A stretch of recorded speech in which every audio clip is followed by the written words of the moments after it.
सुनो जी, जल्दी जल्दी सामान बांधो। उन तीनों तितलियों के उठने से पहले हम पहली ट्रेन पकड़कर चलते हैं। लेकिन तभी गंगा, गौरी, शिवन्या तीनों उठ गईं। चाचा चाची जी, आप दोनों कहीं जा रहे हैं? बहाने से बात को टालते हुए चंद्रलेखा ने आंसू बहाते हुए कहा। क्या करे गंगा बिटिया, तुम तीनों को छोड़कर जाने का मन तो नहीं है, लेकिन बड़ा जरूरी काम निकल आया है। जल्दी आ जाएंगे और फिर तुम्हें लेके चलेंगे। चलो जी। हाँ हाँ, चलो चलो। दोनों पति पत्नी सामान उठाकर चले गए। गंगा की दोनों अनाथ बहनें उसके गले लग गईं। दीदी दीदी, माँ पिताजी भी हमको छोड़कर चले गए और चाचा चाची भी। मुझको माँ की बहुत याद आ रही है। कहते कहते शिवन्या सिसक सिसक कर रो पड़ी। माँ बाप के जीते जी औलाद की जिंदगी राजा रानी से कम नहीं होती, लेकिन उनके इस दुनिया से जाते ही बच्चे की जिंदगी अभागी हो जाती है। सुबह होते ही एक तगड़ा मोटा मूंछों वाला आदमी उनके घर के अंदर घुसकर उनके घर के अंदर आता है और तिलमिलाए स्वर में तीनों अनाथ बहनों से कहता है, अरे चलो चलो, जल्दी से घर खाली करो, गन्ना चूस के चलो चलो। क्यों घर खाली करें? ये हमारा घर है, हमारे माता पिता ने बनाया है। हाँ, मगर तुम्हारे चाचा चाची ने ये घर मुझको बेच डाला है पूरे 10 लाख में गन्ना चूस के। असल में रमेश और चंद्रलेखा ने तीनों के साथ विश्वासघात किया था। गंगा पोटली और अपनी छोटे से शिवलिंग और दोनों बहनों को लेके घर से निकल गई। उसी जगह को छोड़ते वक्त उसकी आंखों के सामने उसके माता पिता के संग जीते जी वाले दिन उसे याद आ रहे थे। किशन और पार्वती भगवान शिव के भक्त थे। दोनों पति पत्नी मिलकर ढाबा चलाते थे, जिसमें वो शुद्ध शाकाहारी खाना बनाते थे। किशन अपने ढाबे का बनाया खाने का भोग पहले भगवान शिव को लगाता था, तब जाकर ढाबा शुरू करता और भजन गा गा कर खाना बनाता, जिसमें उसकी बीवी और तीनों बेटी भी मेहनत करती। पिताजी देखो, मैंने भी रोटी बनाई है। अरे वाह, देखो तो मेरी लाड़ो ने कितनी अच्छी रोटी बनाई है। और बनाओ बेटा। अजी, तुम तो यही सिखाओ इसे, पूरा दिन ढाबे पर ही बिता देती है। तीनों पढ़ाई लिखाई से कोई नाता नहीं है इनका। पार्वती, भले शंकर सब देख लेंगे, और क्या पता आगे को चल के इनके भाग्य में ढाबा चलाना ही लिखा हो तो। तभी एकदम से सिलेंडर लीक होने लगता है। हे भोलेनाथ, ये कैसी विपदा आन पड़ी है।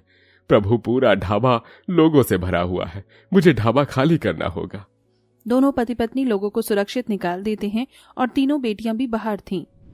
माँ, पिताजी जल्दी बाहर आओ, जल्दी। लेकिन जब तक वो जान बचाकर भाग पाते, सिलेंडर फट जाता है और तीनों बहनों की आंखों के सामने उनके माता पिता के चिथड़े उड़ जाते हैं। तीनों अनाथ बहनों की दुनिया लुट जाती है। माँ, पिताजी छोड़ो मुझको, छोड़ो मुझे, मेरी माँ के पास जाने दो। शिवन्या, माँ बाबा नहीं रहे, बहन वो चले गए हमें छोड़कर। लेकिन किसी के चले जाने से जिंदगी थोड़ी न रुकती है, इंसान को हर हालत में जीना ही पड़ता है। अरे तुम तीनों अभी तक यहीं खड़ी हो गई? हाँ, नहीं नहीं, चलो चलो, दफा हो जाओ तीनों के तीनों गन्ना चूस के।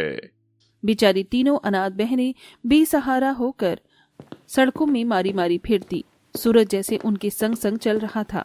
तीनों सुध बुध खोती भूखी प्यासी जा रही थी। तभी सड़क किनारे एक आदमी बर्फ का पानी बेच रहा था। दीदी, मुझको प्यास लगी है, पानी पीना है। हाँ दीदी, चल चल कर गला सूख गया है। वो देखो, वो बर्फ वाला बिक रहा है। बर्फ, एक गिलास पानी पिला दो। अच्छा चलो आओ। मुरझाया सा चेहरा लिए गंगा अपनी दोनों छोटी अनाथ बहनों के संग में उसके पास आती है। भैया जी, थोड़ा पानी पिला दो। अरे थोड़ा क्यों, पूरा पानी पियो भाई, मैं तो यहाँ पानी बेचने ही बैठा हूँ। कितने 3 गिलास पानी देना है तो 15 रुपए हो गए हैं। वो क्या है ना, गर्मी का मौसम है और फिर इतना ठंडा बर्फ वाला पानी दे रहा हूँ तो 5 रुपए गिलास तो बनता है भाई। लेकिन मेरे पास देने को पैसे नहीं है। ये सुनते ही पानी वाला पिनक कर बोला, अरे तो मैं यहाँ मुफ्त का पानी बांटने थोड़ी बैठा हूँ, चलो फूटो यहाँ से। भिखारन चोर जैसी शक्ल लिए चली आई। पानी वाला तीनों को भगा देता है। जून जुलाई के उस कड़ाके की गर्मी में उन्हें दूर दूर तक कोई प्याऊ भी नहीं दिखता। सड़क पर से कई संपत्ति वालों की गाड़ियां तो गुजरती हैं, मगर कोई भी उन तीनों अनाथ बहनों के हाल पर तरस नहीं खाता। दिन ऐसे ही ढल जाता है।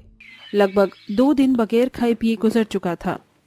दीदी, मुझे बहुत जोर से भूख लगी है, खाना चाहिए। तभी गंगा भंडारा बांटते हुए देखती है। वो देखो, वहां पर भंडारा बट रहा है। चलो बहनों, उसे ही खाकर भूख मिटाते हैं। तीनों खूब सारी सब्जियां पूरियां भरवा लेती हैं और जैसे ही खाने बैठती हैं, एक आदमी तीनों का भेष देखकर दुत्कार कर भगाने लगा। ए लड़कियों, चलो भागो यहाँ से, भोलेनाथ का मंदिर दूषित करोगी क्या? अंकल जी बैठने दीजिए ना, पेड़ की छांव में तो बैठे हैं, थोड़ी देर में खाकर चले जाएंगे। उठती हो या मारूं? एक सट की यतीमनाथ कहीं की। डर सहम कर तीनों उस जगह से उठकर एक जगह आकर सबसे पहले शिवलिंग को भोग लगाती हैं। हे भोलेनाथ, जब बाबा थे तो रोज सबसे पहले ढाबे का बनाया खाना आपको प्रसाद चढ़ाते थे। हमारे पास बस यही है, इसे खा लीजिए। कहते हैं भक्त की भक्ति सच्ची हो अगर तो भगवान कृष्ण भगवान की तरह सुदामा की जैसे चढ़ाए चावल का एक दाना भी स्वीकार करते हैं। तीनों उस भयंकर गर्मी में फुटपाथ पर बैठी थीं। तभी एक बूढ़ा लंगड़ा भिखारी उनके पास आकर हाथ पसारते हुए खाने को मांगने लगा।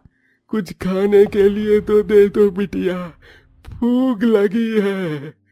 दीदी, हमारे पास तो पहले ही थोड़ा खाना है। कोई बात नहीं, हम थोड़े में थोड़ा बांटकर खा लेंगे। ये लो बाबा। वो भिखारी हलवा पूरी हाथ में लेकर चला गया। तभी वहाँ एक सूखा सा पिल्ला आकर कूं कूं करने लगा। लगता है इसको भूख लगी है, रुक तुझे खाना देती हूँ। शिवन्या उसे पूरी डाल देती है और कुत्ता उसे खाता है। बर्फ के आसन पर बैठे साक्षात शिव जी ये देख रहे थे। अब किस बात का विलंब भोलेनाथ, अपने भक्तों को उनकी भक्ति का फल दीजिए। ठीक है पार्वती। गर्मी की कहर में तीनों अनाथ बच्चियां बैठी थीं। तभी भोलेनाथ माया रचते हैं और धरती पर आकर बर्फ की सिल्ली पर बैठे तीनों को देखते हैं। सुनो बेटी, जरा मेरा खाना बना दोगी क्या? दीदी देखो, ये बाबा बर्फ पर बैठे हैं। ताज्जुब वाली बात तो ये है कि ये बर्फ इतनी गर्मी में पिघल भी नहीं रही है। ये क्या चमत्कार है। भोलेनाथ किसी छलिया की तरह मुस्कुराते हैं। तीनों बहनें तपती धूप में खाना बनाती हैं। तुम्हारा धन्यवाद बेटी, तुमने मेरे लिए भोजन बनाया। मैं तुम्हारी क्या मदद कर सकता हूँ? तभी गंगा अपनी इच्छा जताती है। बाबा, हमारे माता पिता ढाबा चलाते थे, लेकिन अब वो इस दुनिया में नहीं है। पर हम अपनी माता पिता की तरह ढाबा चलाना चाहती हैं, पर पैसा कहाँ से लाएं? हम तो खुद बेघर होकर भटक रही हैं। उनके आंसू देखकर भोलेनाथ उन्हें जादुई नीले बीज देते हैं जो कि किसी हीरे की तरह चमक रहे थे। ये लो, ये जादुई बर्फ के बीज हैं। जिसकी जगह पर तुम चाहती हो कि तुम्हारा ढाबा बन जाए, उसी जगह पे ले जाकर इसे डाल देना। पर बाबा, इस गर्मी के मौसम में क्या हमारा बर्फ वाला ढाबा पिघलेगा नहीं? नहीं, किसी भी हाल में तुम्हारा बर्फ के ढाबा नहीं पिघलेगा। जाओ, तुम्हारी हर कष्ट मिटने वाले हैं। तीनों जादुई बर्फ के बीजों को लाकर उसी स्थान में डालती हैं। तभी देखते देखते वहां बर्फ का बड़ा सा ढाबा बनकर तैयार हो जाता है, जो कि धूप में शीशे सा चमक रहा था। गर्मी के मौसम में ठंडक ढूंढते हुए अब लोग बाग उन तीनों अनाथ बहनों के जादुई बर्फ ढाबे में आते हैं। अरे सुनो, एक कढ़ाई पनीर, एक मलाई चाप और एक नान लाना। जी अच्छा भैया जी। ए सुनो, ओए गुड़िया, मेरा ऑर्डर भी लेती जाओ। जी कहिए साहब जी, आपके लिए क्या लाना है? ऐसा करना, 2 रोटी और दाल मखनी ले आना। ढाबे में खड़ी होकर सबसे बड़ी बहन खाना बनाती है और दोनों छोटी बहनें ढाबे में खाने आए ग्राहकों को परोसती जाती। जादुई बर्फ के ढाबे में इतनी ठंडक बनी हुई थी कि लोग खुशी से खाते हैं और बड़ाई करते हैं। अरे सच में, गर्मी के मौसम में ऐसे बर्फ के ढाबे में बैठकर खाना खाना, ओहो, अपने आप में अजूबा है भाई। अरे सोहा ने सच कहा भैया, वरना तो जला देने वाली गर्मी पड़ रही है। यहाँ देखो कितनी राहत है। बहुत ही जल्दी उनका बर्फ का ढाबा जम जाता है और रोज के रोज वहां हजारों की तादाद में लोग आकर खाना खाते, जिससे तीनों अनाथ बहनों को खूब आमदनी होती और बहुत जल्द वो अपने लिए पक्का मकान भी बनाकर रहने लगती हैं। देखो बहनों, हमारे भी दिन बदल गए। हमें ये पहचान हमारी जादुई बर्फ के ढाबे से मिली है। आज माँ पिताजी जहाँ भी होंगे बहुत खुश होंगे।